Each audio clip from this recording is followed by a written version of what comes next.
Hello everyone, welcome the engineer online portal. और मैं अंजनी पांडे आप लोगों का एक बार फिर से एस्टिमेटिंग एंड कॉस्टिंग के लेक्चर नंबर 10 में वेलकम करता हूं। My dear student, last lecture में हम लोगों ने रेट एनालिसिस का चैप्टर स्टार्ट किया था और उसमें मेसनरी कैलकुलेशन कंप्लीट किया था, प्लास्टर कैलकुलेशन कंप्लीट किया था और इसके साथ साथ हम लोगों ने कंक्रीट कैलकुलेशन भी कंप्लीट किया था। अब आज का जो हमारा लेक्चर है, आज के लेक्चर में हम लोग अर्थ वर्क कैलकुलेशन पढ़ने वाले हैं। बहुत इंपॉर्टेंट है कि अगर मान लीजिए आपकी कोई रोड बनाई जा रही है या कोई कैनाल जा रहा है, तो उसमें कटिंग क्या आएगा, फिलिंग क्या आएगा और कैसे मैं अर्थ वर्क कैलकुलेट करूँगा। जितने भी मैं आपको लेक्चर्स दे रहा हूँ एस्टिमेटिंग एंड कॉस्टिंग के, ये आपके एसएससी जेई के आने वाले एग्जाम्स के पॉइंट ऑफ व्यू से है। तो मैं लेक्चर को बहुत ही समराइज करके आपको दे रहा हूँ। ऐसे मैं आपके सामने पॉइंट रख रहा हूँ जो सब आपको एग्जाम में इम्पैक्ट करेगा। मतलब कहने का ये है कि आपका टाइम कम है, उसको ध्यान में रखते हुए मैंने पूरे लेक्चर को इस प्रकार से कंप्रेस किया है कि आपको उतनी चीज़ें मिल जाएं जो आपके एग्जाम में आने वाली है। तो आई होप कि मैं इस एफर्ट में सफल रहूंगा और आप लोगों को बहुत ढेर सारे क्वेश्चन आने वाले एग्जाम में देखने को मिलेंगे। तो आज का जो हमारा लेक्चर है, आज का हम लोग लेक्चर पढ़ने वाले हैं, दैट इज बहुत इंपॉर्टेंट लेक्चर है कि अर्थ वर्क कैलकुलेशन कैसे करते हैं। ठीक है, तो चलिए बिना टाइम को वेस्ट किए हुए हम लोग अर्थ वर्क कैलकुलेशन स्टार्ट करते हैं और देखिएगा अर्थ वर्क कैलकुलेशन कैसे किया जाएगा। तो सबसे पहले हम लोग हेडिंग बनाते हैं earth work calculation.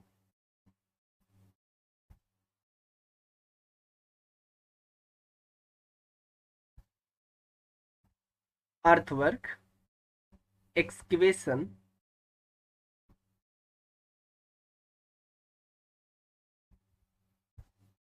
In a road, in a road. तो कैसे फाइंड आउट करेंगे और क्या फंडामेंटल है इनका, इसको सीखने की कोशिश करते हैं हम लोग। तो माय डियर स्टूडेंट, सबसे पहले आपको पता है कि किसी भी रोड का अर्थवर्क कैलकुलेट करने के लिए हम लोग डिफरेंट फंडामेंटल यूज करते हैं। जैसे आप लोगों ने मीन डेप्थ एरिया मेथड को पढ़ा होगा, इसके अलावा मीन एरिया मेथड को पढ़ा होगा, प्रिज्मोइडल मेथड को पढ़ा होगा। ठीक है, और भी बहुत से आपने सिंपल लॉ वगैरह पढ़े होंगे। बहुत से मेथड है जिनका यूज किया जाता है। अगर मोस्टली एग्जाम के पॉइंट ऑफ व्यू से देखें तो मैक्सिमम आपसे थ्री जो मेथड होते हैं, जो थ्री वे होते हैं अर्थ वर्क कैलकुलेट करने का, उन्हीं को आपसे पूछता है। ठीक है, तो बिना टाइम को वेस्ट किए हम लोग देखते हैं कौन से वे हैं अर्थ वर्क कैलकुलेट करने का। तो फर्स्ट पॉइंट हम लोग क्या बनाएंगे, for calculating earth work, for calculating earth work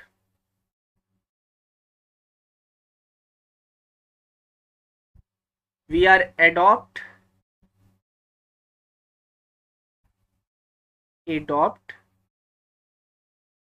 various method. अब देखते हैं कौन कौन से मेथड है जिनको अडॉप्ट किया जा सकता है। देखिए, मैं आपको मेन मेन मेथड बताने वाला हूँ। पहला मेथड हम लोग यहाँ पे यूज करने वाले हैं और इनका नाम है mean depth method. Mean depth method अभी हम इस पे डिस्कस करेंगे और डिटेल में बात करेंगे। सेकेंड टाइप का जो हम मेथड अप्लाई करने वाले हैं, इनका नाम है mean area method. Mean area method. और आज एक और हम लोग मेथड अप्लाई करने वाले हैं और इनका नाम है प्रिज्मोइडल मेथड। प्रिज्मोइडल मेथड। तो इन तीन मेथड पे आज हम लोग डिस्कस करने वाले हैं। अब सबसे पहले बात आती है कि कोई भी अगर हमारा सेक्शन है, चाहे वो रोड का हो चाहे वो कैनाल का हो, तो आप कैसे पता करोगे कि वो कटिंग में है या फेलिंग में है। ठीक है, तो देखिएगा कुछ इस तरह का आपको मिलेगा सेक्शन। कैसा मिलेगा, मैं थोड़ा सा आपको पिक्चर के थ्रू समझाने की कोशिश करूंगा। ये हमारा ग्राउंड लेवल है, दिस इज ग्राउंड लेवल। ये हमारा ट्रेपोजेटिकल से बनेगा यहां से,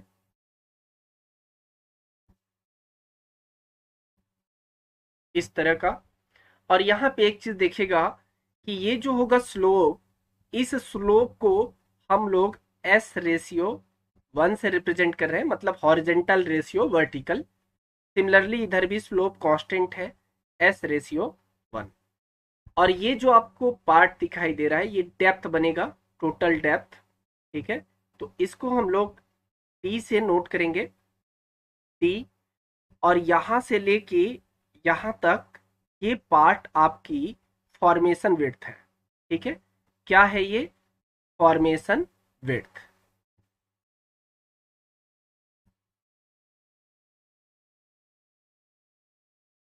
तो चलिए, ये फॉर्मेशन विड्थ है, और फॉर्मेशन विड्थ को हम लोग बी से डिनोट करेंगे। ठीक है, this is formation width B. अब एक चीज और देखिएगा, ये हमारा ग्राउंड लेवल है। अब आपको क्या दिखाई दे रहा है कि ग्राउंड लेवल से हमारा जो पार्ट है, जो हमारा दैट मीन्स एम्बैकमेंट है, वो एबो है, ऊपर है। तो ये जो आपको सेक्शन दिखाई दे रहा है ये टोटल फीलिंग में है। ठीक है, फुली इन फीलिंग। अब सिमिलरली हम बात करेंगे फुली इन फीलिंग। अब सिमिलरली बात करेंगे, अब एक और सेक्शन दिखाएंगे, उस सेक्शन में मैं आपको टोटल एम्बैकमेंट ग्राउंड लेवल से नीचे दिखा रहा हूं। इसका मतलब क्या है? कुछ इस तरह का आपको सेक्शन देखने वाला है। ये हमारा ग्राउंड लेवल है, दिस इज ग्राउंड लेवल। और डाउनवर्ड में हम जा रहे हैं, और जब डाउनवर्ड में जा रहे हैं तो इसका मतलब ये है कि अब हमारी जो रोड है या जो कैनाल है ये इस समय कटिंग में चल रहा है। इसका मतलब ये सेक्शन रिप्रेजेंट करेगा फुली इन कटिंग। ठीक है, चलिए अब एक चीज और देखिएगा कि यहां भी स्लोप ये जो बन रहा है ये एस रेशियो 1 है, हॉरिजेंटल रेशियो वर्टिकल, इधर भी एस रेशियो 1 है। और ये हमारा डेप्थ है, दिस इज डेप्थ डी। ठीक है, अब देखिएगा अगर मैं सिमिलरली बात करूं तो यहाँ पे जो ये आपको पिक्चर दिख रहा है, यहाँ पे बी क्या है, डी क्या है, एस क्या है, S1 क्या है, S2 क्या है, इन सब चीज़ों को हम लोग थोड़ा सा यहाँ डिनोट करेंगे और देखेंगे क्या है। ठीक है, अब चलो मैं थोड़ा सा इनको कटिंग में है तो मैं यहाँ पे स्लोप बदल दे रहा हूँ, S2 में यहाँ पे नोट कर दे रहा हूँ, ये आपका S ही है। तो अब आप देखिएगा यहाँ पे सिंबल्स क्या बनेंगे, वेयर सबसे पहले मैं बी की बात करूंगा तो बी क्या होगा?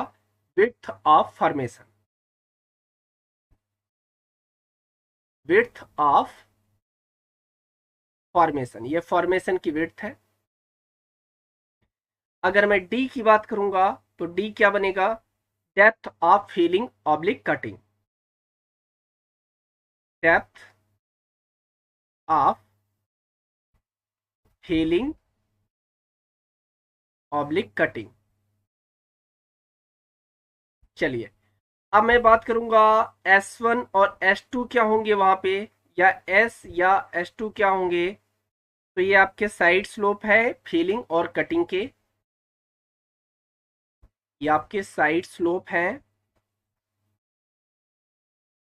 फीलिंग और कटिंग के। चलिए अब एक चीज देखिएगा, अब ये जो साइड स्लोप होता है, ये side slope horizontal ratio vertical में मैंने आपको दिखाया है। ठीक है, इसका मतलब ध्यान से देखिएगा ये जो साइड स्लोप होगा बहुत इंपॉर्टेंट, मैं आपको बता रहा हूं, नोट पॉइंट में आप इसको पढ़ लीजिएगा। अगर मैं बात करूं जनरली, तो जब रोड फीलिंग में होती है तो उस समय 2:1 का साइड स्लोप लिया जाता है, और जब रोड कटिंग में होती है तो उस समय 1.5:1 का साइड स्लोप लिया जाता है। ठीक है, तो ये आपको याद रखना है क्योंकि ये प्रैक्टिकली फॉर्म में मैं आपको बता रहा हूं। मैं नोट भी करवा दे रहा हूं आपके लिए। Generally generally side slope side slope is taken is taken 2:1। अब ये 2:1 का मतलब आपको पता है, ये जो है ये हॉरिजेंटल है, और 1 जो है ये वर्टिकल है, मतलब हॉरिजेंटल रेशियो वर्टिकल। ठीक है, और ये किस में है, टेकन 2:1 इन फीलिंग। तो फीलिंग में साइड स्लोप 2:1 का होता है, और in case of cutting, in case of cutting side slope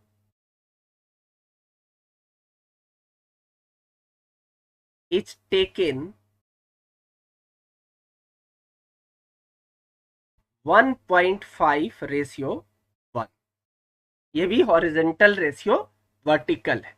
ठीक है, तो अगर आप कटिंग में कर रहे हो कोई काम, तो कटिंग में हमें क्या करना है, 1.5:1 का साइड स्लोप प्रीफर्ड करना है, और अगर कोई काम फेलिंग में हो रहा है तो इसका मतलब 2:1 का मुझे साइड स्लोप कंसीडर करना है। ठीक है, अब एक चीज ध्यान से देखिएगा कि हम कैसे एरिया कंसीडर करते हैं।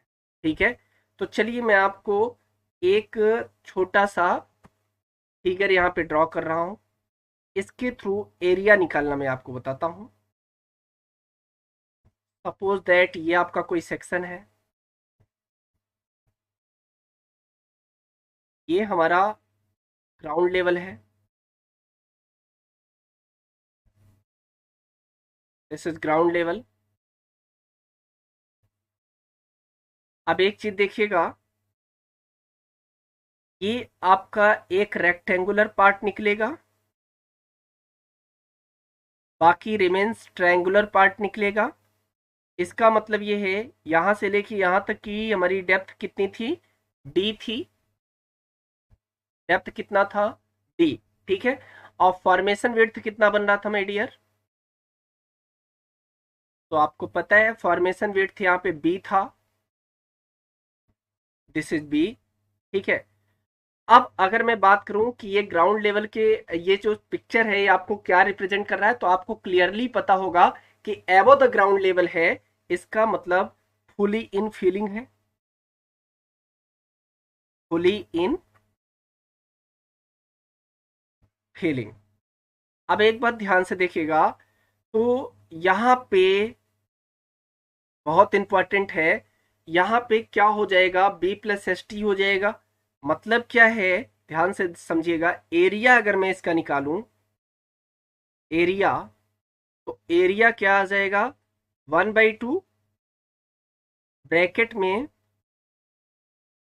ये तो D/1 ही होगा, आपको पता है, क्योंकि S:1 का साइड स्लोप दिया गया है यहाँ पे, या एज्यूम कर सकते हो आप अपने से। तो ये क्या आ जाएगा, 1/2 B+B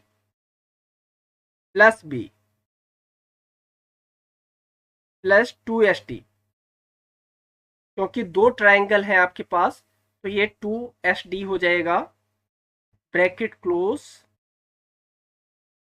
इनटू डी हो जाएगा। इसको अगर आप सॉर्ट आउट करोगे तो एरिया क्या आ जाएगा आपका, एरिया क्या आ जाएगा, ये 2/2 हो जाएगा, 2/2 B+ST, B+ST इंटू डी हो जाएगा। इसको थोड़ा सा और सॉर्ट आउट कर लोगे तो क्या आ जाएगा, एरिया, ये कैंसल आउट हो जाएगा और ये हो जाएगा B D plus S D square. मतलब एरिया आ गया आपका B into D into plus S into D square. ठीक है।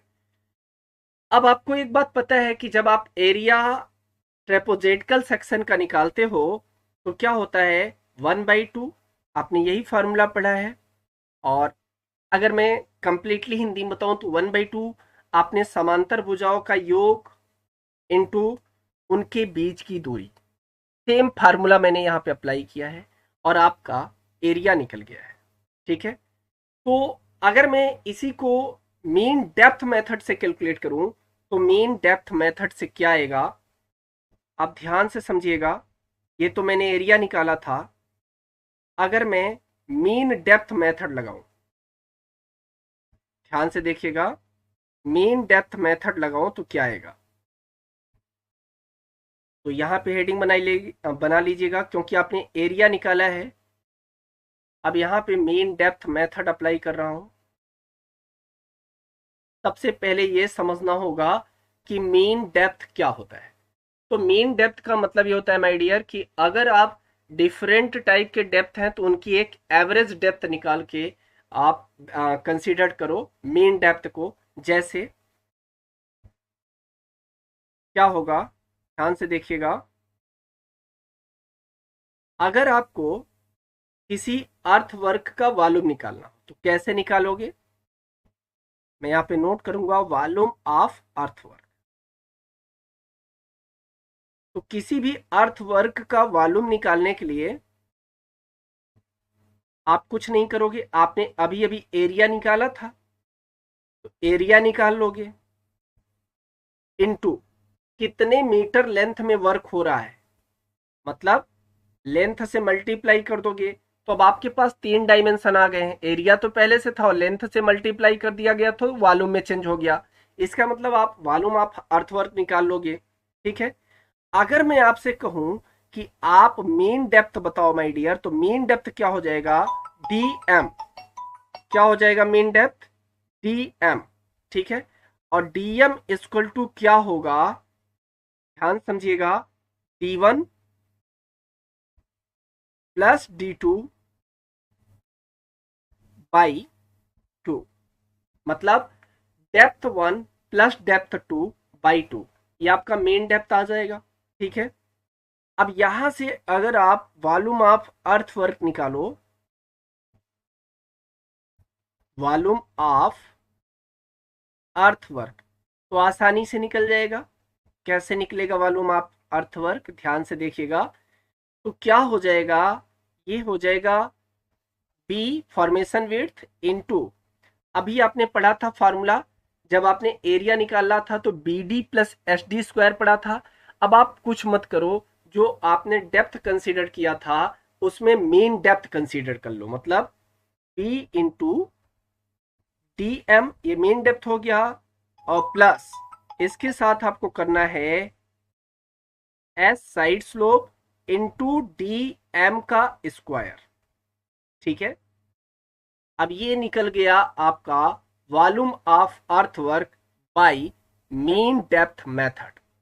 अब ऐसे ही सिमिलरली अगर आपको मीन एरिया मेथड से निकालना हो तो आप मीन एरिया मेथड से कैसे निकालोगे, अच्छा ये वॉल्यूम निकाल रहे हैं तो ये तो एरिया आएगा, इसमें मल्टीप्लाई कर दीजिएगा एल से। ठीक है। तो ये आप क्या आ गया, वॉल्यूम। अब ऐसे ही सिमिलरली अगर मैं एक और यहाँ पे पॉइंट आपको नोट कराऊं कि अगर आप मीन एरिया मेथड से निकालो तो मीन एरिया मेथड से कैसे निकलेगा, बहुत आसान है। चलिए अब मैं मीन एरिया मेथड लगाने वाला हूं। अब आप देखिएगा मीन एरिया मेथड से कैसे हम क्वांटिटी फाइंड आउट करते हैं। तो देखिए क्वांटिटी या वॉल्यूम कैसे निकलेगा, अर्थ का वॉल्यूम इक्वल टू, आपने फार्मूला पढ़ा है, वॉल्यूम इक्वल टू अभी अभी आपने निकाला है mean area, mean area into length. तो इसका मतलब मीन एरिया मेथड में आपको मीन एरिया निकालना है और लेंथ से मल्टीप्लाई करना है, तो आपको अर्थ वर्क की क्वांटिटी मिलेगी, वॉल्यूम मिलेगा। तो चलिए बात ही आती है कि मीन एरिया निकालेंगे कैसे। तो देखिएगा मीन एरिया कैसे निकालेंगे, मैं यहाँ पे नोट कराऊंगा how to calculate mean area. तो मीन एरिया का मतलब ये है कि आप इसको डिनोट कर सकते हो ए एम से। और जब आपको मीन एरिया निकालना है तो डिफरेंट टाइप के एरिया होंगे, जैसे एरिया 1 होगा, एरिया 2 होगा, उसको आप एक एवरेज वैल्यू निकालो, दैट इज मीन एरिया। तो मैं यहाँ पे क्या करने वाला हूं कि A1 प्लस A2 अपान 2, यहां से आपका मीन एरिया निकल आएगा। अब इस प्रकार से हम लोग मीन एरिया से अर्थ वर्क कैलकुलेट कर लेंगे। इसमें मैं लेंथ से मल्टीप्लाई कर दूंगा तो मीन एरिया से मुझे क्वांटिटी फाइंड आउट हो जाए। ठीक है, अब आपको मीन डेप्थ मेथड पता हो गया, मीन एरिया मेथड पता हो गया, तो अब माइंड में आता है कि प्रिज्मोइडल फार्मूले को कैसे यूज करते हैं। तो चलिए एक और हेडिंग बना लेते हैं हम लोग, और अब बात करने वाले हैं प्रिज्मेडियल मेथड। बहुत ही अच्छा मेथड है। चलिए, प्रिज्मेडियल मेथड तो आसान है, बहुत ही इजी फंडामेंटल है आपको इसको करने का। कैसे करेंगे, देखो आपको क्वांटिटी फाइंड आउट करना है प्रिज्मेडियल मेथड से। तो अगर आप इसमें क्वांटिटी फाइंड आउट करोगे तो क्वांटिटी क्या निकलेगी आपकी, इसमें जो फॉर्मूला नोट करना है हम लोगों को, ये नोट करना है क्वांटिटी या वॉल्यूम, कुछ भी बोलो आप, वॉल्यूम भी बोल सकते हैं उसको। Volume is equal to L/6। ये आपका L जो है लेंथ है, ब्रैकेट में BD1, ये फॉर्मेशन B है और ये डेप्थ 1 है, plus BD2, BD2 bracket close into L/3, L/3 bracket में SD1 का स्क्वायर प्लस SD2 का स्क्वायर प्लस SD1D2, SD1D2। तो इस फार्मूले को अगर आप अप्लाई करोगे तो आपको प्रिज्मेडियल मेथड से क्वांटिटी फाइंड आउट हो जाएगा। ठीक है, अब बात ये आती है कि अगर आपको इन तीनों मेथड में से ये पूछ लिया जाए कि किस मेथड में अर्थ वर्क की एक्यूरेसी, मतलब कि कैलकुलेशन बहुत अच्छा आने वाला है, तो माय डियर जो ये आपका प्रिज्मेडियल मेथड है, इस मेथड में एक्यूरेसी बहुत अच्छी होती है as compare to other method. तो इस पॉइंट को भी नोट कर लेते हैं हम लोग, नोट कर लेते हैं।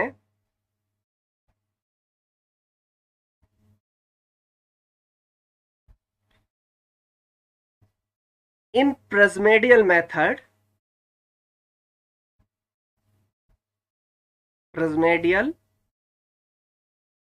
Method given higher accuracy, higher accuracy in calculating, in calculating earthwork। अब एक बात ध्यान से देखिएगा, सारे फॉर्मूले में आपको सबसे बढ़िया एक्यूरेसी प्रिज्मेडियल फॉर्मूला देगा, लेकिन ध्यान देने वाली बात यह है कि जब आप प्रिज्मेडियल मेथड यूज करते हो तो इस मेथड में अदर मेथड के अकॉर्डिंग ज़्यादा लेबर की रिक्वायरमेंट होती है। तो इस पॉइंट को नोट करेंगे, इन प्रिज्मेडियल in Prismadial method required more labor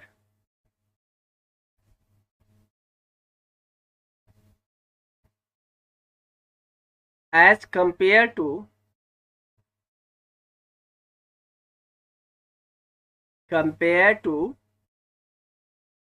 mean area and mean depth method। तो ये हमारा प्रिज्मेडियल मेथड था।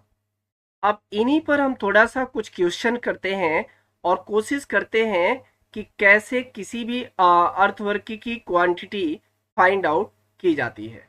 ठीक है, अब देखिएगा इस पे क्वेश्चन जो होते हैं माय डियर, वो बड़े ही डायरेक्ट क्वेश्चन होते हैं। मतलब अगर आपको किसी भी रोड का या किसी भी कैनाल का क्वांटिटी फाइंड आउट करना है अर्थवर्क का, तो बड़ा ही डायरेक्ट मेथड यूज करना है। आप फार्मूला पे सेट करो उस क्वेश्चन को, आपको उस क्वेश्चन की क्वांटिटी फाइंड आउट हो जाएगी। तो हम लोग नेक्स्ट वीडियो में अर्थवर्क का क्वांटिटी फाइंड आउट करने के लिए क्वेश्चंस करने वाले हैं। Thanks for watching this video. Thank you.